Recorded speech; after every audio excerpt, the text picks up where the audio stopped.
اور خدا نخواستہ کو یہ نہ سمجھے کہ لعنت خدا نخواستہ گالی کا نام ہے. گالی اور چیز ہوتی ہے، لعنت اور ہے. پروردگار نے گالی دینے سے منع کیا ہے، گالی نہیں دی جا سکتی. اور گالی کو ہمارے یہاں ہر چیز کو کبھی کبھار توہین کے زمرے میں، غصاگی کے زمرے میں، کسر شان کے زمرے میں لے کر آتے ہیں اور یہ سمجھتے ہیں کہ اس کا مطلب گالی ہوتا ہے. میں بہت بریکٹس کے اندر شریعت کی نگاہ میں گالی کی تعریف بیان کر رہا ہوں. گالی شریعت کی نگاہ میں اسے کہتے ہیں کہ کسی کے محارم کی توہین کی جائے، کسی کے محرم رشتہ داروں کی توہین کی جائے اور اس کی طرف بری نسبت دی جائے. بہت میں نے انورٹڈ کوماس کے اندر یہ بیان کر، تو یہ کرنے کی اجازت نہیں ہے. حتیٰ یہ کرنے کی تو کافروں کے لیے بھی اجازت نہیں ہے کہ ہم خدا نخواستہ کافروں کو بھی گالیاں نہیں دے سکتے. گالی دینے سے انسان کی اپنی زبان ناپاک ہوتی ہے، گالی دینے کی اجازت نہیں ہے.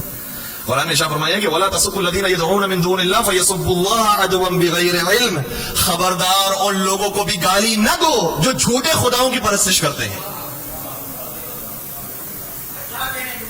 جب جھوٹے خداؤں کے ماننے والوں کو گالی دینے کی اجازت نہیں ہے تو جھوٹے خدا کے رہنماؤں کو ماننے والوں کو بھی گالی دینے کی اجازت نہیں ہے. گالی دینے کی اجازت نہیں ہے. کیا ہوگا اس کا نتیجہ؟ فَيَسُبُّوا اللَّهَ عَدْوًا بِغَيْرِ عِلْمٍ. تو وہ بھی جھگڑے کے اندر آ کر تمہارے بیچ سچے خداؤں کو اور سچے معصومین کو برا بھلا کہیں گے اور تمہیں بھی برا بھلا کہیں گے. اس لیے گالی دینے کی اجازت نہیں ہے. لعنت کسی اور چیز کا نام ہے. اور لعنت یہ اتنا کلیئر مفہوم ہے. ہمارے یہاں بعض لوگ لعنت سے اتنا گھبراتے ہیں تو کہ یہ کہتے ہیں کہ لعنت تو شیعوں کی ایجاد ہے. بھائی لعنت شیعوں کی ایجاد نہیں ہے، لعنت قرآن کی آیت ہے. اگر قرآن پر عمل کرنے والے ہی شیعہ ہوں تو پھر کہہ سکتے ہیں کہ یہ ایجاد بھی شیعوں کی ایجاد ہے، ورنہ قرآن میں لعنت کا ذکر ہے.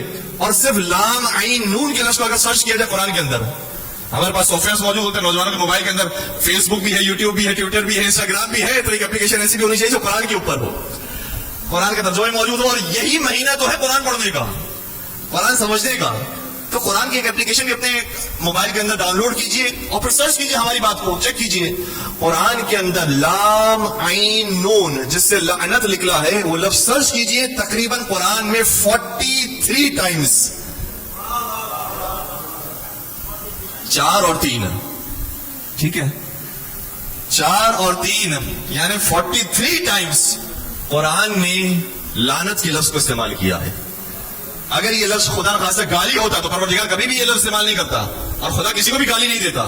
لیکن پروردگار نے فرما رہا ہے کہ میں بھی لعنت بھیجتا ہوں، تم بھی لعنت بھیجو.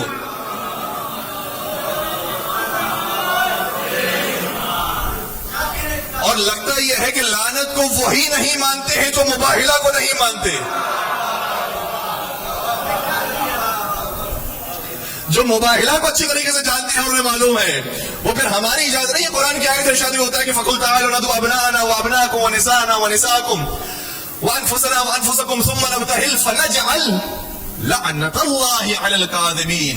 ہمیں دعوت دیتی ہے کہ ہم اپنے بچوں کو لائیں گے، تم اپنے بچوں کو لے کر آؤ، ہم اپنی عورتوں کو لے کر آئیں گے، تم اپنی عورتوں کو لے کر آؤ، ہم اپنے نفسوں کو لائیں گے، تم اپنے نفسوں کو لے کر آؤ، تاکہ ہم ایک دوسرے سے مباہلہ کریں اور جھوٹوں پر اللہ کی لعنت بھیجیں.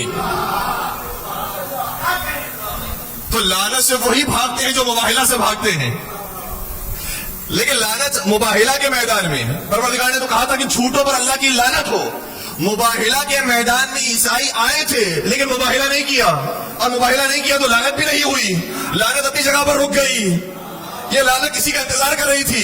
قرآن نے کہا تھا فَنَجْعَلْ لَعْنَةَ اللَّهِ عَلَى الْكَاذِبِينَ، یہ جھوٹوں پر اللہ کی لعنت ہوگی. تو وہ جھوٹے ضرور تھے لیکن مباہلہ سے فرار اختیار کر گئے، اس لیے لعنت سے بھی بچ گئے. لیکن مباہلہ کے میدان نے بتا دیا یہ ہے سچے، ان کے مقابلے میں اب جو کھڑا ہوگا وہی جھوٹا ہوگا اور اسی پر اللہ کی لعنت. تو لعنت ایک قرآنی مفہوم ہے. اور کبھی کبھار ہم یہی لعنت کا ذکر جب بار بار کرتے ہیں تو کہتے ہیں کہ نہیں اتنا آپ لعنت کا ذکر نہیں کریں، خدا رحمان ہے، خدا رحیم ہے، خدا معاف کرنے والا ہے. بالکل ٹھیک ہے، خدا معاف کرنے والا ہے، بخشنے والا ہے، اور ہمیں خدا سے یہی امید ہے. لیکن یہ امید وہ لگاتے ہیں جو خدا کے راستے پر چلنے کی کوشش کرتے ہیں، جو خدا کے مقابلے پر کھڑے ہو جاتے ہیں. پھر ان کے لیے پروردگار کی رحمانیت اور رحیمیت ختم ہو جاتی ہے. پھر شیطان کے لیے دو ٹوک کہا کہ یہ آتش جہنم میں جلایا جائے گا.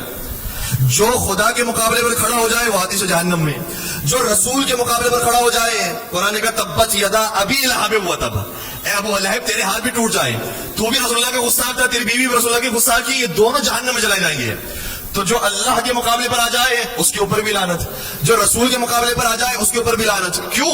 اس لیے کہ اللہ اصل ولایت رکھتا ہے, یہ ولایت پھر اپنے بندوں کو دیتا ہے. ان میں ایک بلند ترین بندے محمد مصطفیٰ ہے, اور اس کے بعد جو خدائی کے بنائے ہوئے نمائندے ہیں, جو جس زمانے میں ان کے مقابلے میں آ کر کھڑا ہو گیا, پروردگار کی ان پر لعنت.